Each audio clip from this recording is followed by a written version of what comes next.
Bienne, plus grande ville bilingue de Suisse, 2/3 de sa population est alémanique. Et alors ? Eh bien c'est là qu'on trouve le festival du film français d'Helvétie. Un de ses objectifs justement, séduire les germanophones, même si ici, acteurs et réalisateurs sont moins connus. Ça devrait marcher là. Il faut vraiment choisir le film français qui peut justement fonctionner aussi en Suisse alémanique. Et on a vu des exemples de films français qui ont bouleversé les scores, comme Intouchable par exemple, comme Bienvenue chez les Ch'tis par exemple. Donc ça, ce sont des films qui ont fait beaucoup plus d'entrées en Suisse alémanique qu'en Suisse romande, mais c'est normal aussi, le marché est évidemment plus grand. Mais j'avoue que les Suisses alémaniques sont très friands des comédies. Et pour que ça marche, tout est traduit ou presque. Les podiums de discussion, les ateliers et 2/3 des films. Ailleurs, ça peut surprendre, mais à Bienne, les sous-titres, c'est normal.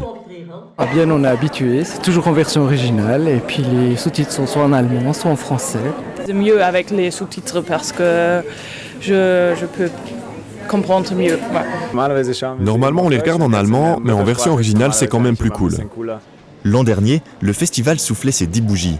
Il s'est fait une place à cheval sur le Röstigraben. C'est aussi un des positionnements le plus clair du festival, c'est justement de pouvoir réunir les cultures autour de la culture francophone. Ça me paraît vraiment le message essentiel. Paris tenu, mais en partie seulement. Jeudi soir, nous avons rencontré plusieurs spectateurs suisses-allemands, mais la majorité du public était romande.